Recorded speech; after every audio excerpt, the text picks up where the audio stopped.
جو حضرت ابراہیم کے اپنے خاندان سے تھی، کیونکہ بانجھ تھی، ساری عمر اولاد نہیں ہوئی، بڑھاپے میں اللہ نے اسحاق عطا کر دیا۔ پھر آپ نے ایک اور شادی کی تھی قطورہ، ان سے 6 بیٹے دیے تھے اللہ نے حضرت ابراہیم، ان میں سے ایک مدین تھا جس سے قوم مدین بنی ہے، جس میں حضرت شعیب کو بھی لایا۔ باقیوں کی تاریخ ہمیں معلوم نہیں۔ حضرت اسحاق کے بھی 2 بیٹے تھے اور جڑواں تھے۔ ولادت جب ہوتی ہے جڑواں بچوں کی تو پہلے ایک پھر دوسرا آتا ہے، تو اس اعتبار سے اسے بڑا چھوٹا کہہ دیتے ہیں، چاہے تھوڑی سی دیر کا وقفہ ہو، لیکن وہ بڑا چھوٹا تو ہو گیا۔ تو بڑے تھے حضرت عیسو اور چھوٹے تھے حضرت یعقوب، اور یعقوب کو یعقوب کیوں کہا؟ عقب سے، بعد میں آنے والا، پیچھے آنے والا، یعقوب عقب۔ ان کی اولاد میں کتنے نبی ہوئے ذرا سوچیے۔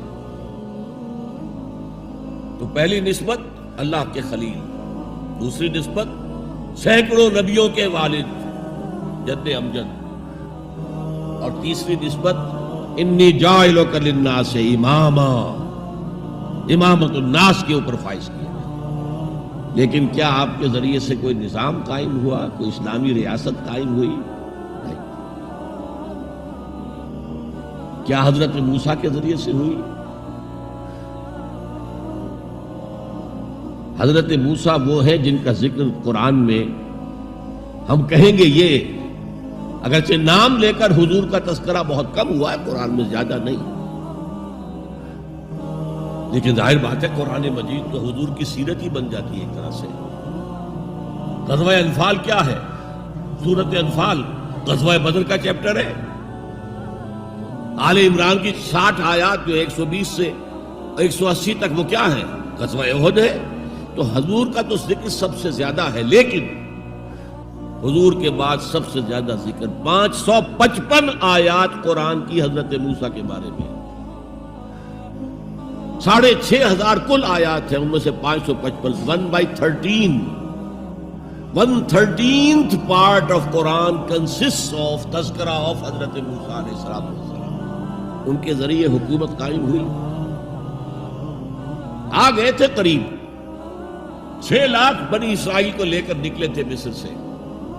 ہجرت کے بعد آتا ہے قتال کا مرحلہ، جنگ کا مرحلہ، جیسے حضور کی سیرت مطہرہ میں ہجرت کے بعد غزوہ بدر، بلکہ اس سے پہلے 8 مہمیں جو آپ نے بھیجی، وہ ایک علیحدہ ایشو ہے۔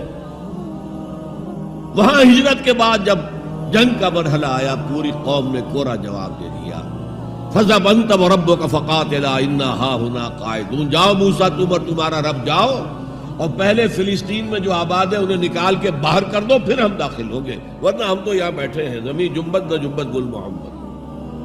اس پر وہ پروسیس وہی رک گیا، وہی رک گیا،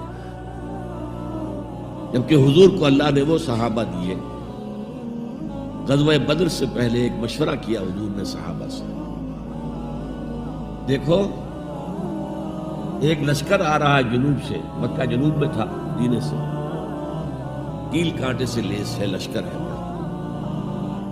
ایک قافلہ آ رہا ہے شمال سے جو ابو سفیان لے کر گئے تھے اور اب واپس آ رہے تھے، اور انہوں نے SOS کال بھیج دی تھی اپنے سے پہلے مکہ کے لوگوں کے لیے کہ بھائی میرے قافلے کو خطرہ ہے، محمد صلی اللہ علیہ وسلم کے آدمی شاید حملہ کر دیں ہم پر، لہذا مدد بھیجو۔ اب یہاں حضور پوچھتے کہ پہلے کدھر چلے، قافلے کی طرف یا اس لشکر کی؟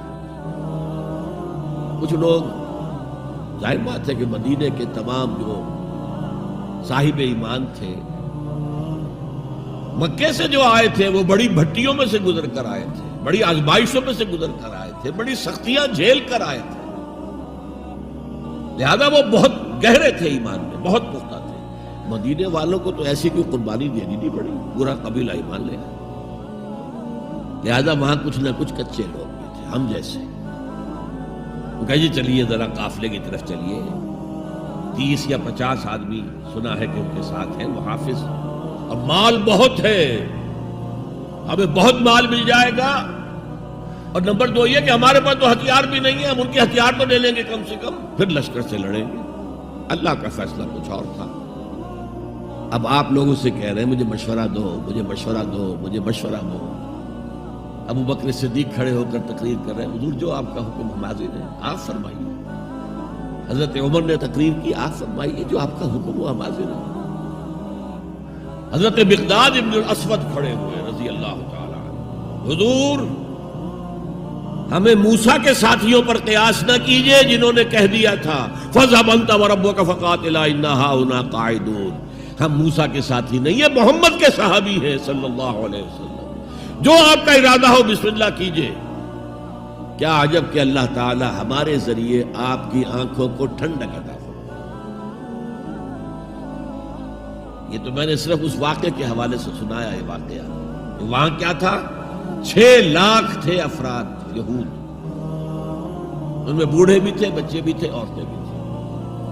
تو 1 لاکھ تو ہوں گے جنگ کرنے کے قابل، اور نیچے آ جائیے 50,000 تو ہوں گے، 12 میں 1 تو ہوگا۔ اور صرف 2 آدمی نکلے، یوشع ابن نون اور کالب بن یفنہ۔ یوشع تو پھر بعد میں حضرت موسیٰ کے جانشین بھی ہوئے اور نبی ہوئے، جوشوا کہتے ہیں بائبل میں ان کو، لیکن یوشع ابن نون 2 آدمی۔ اب جنگ کیسے ہو؟ لہذا پروسیس وہی رک گیا۔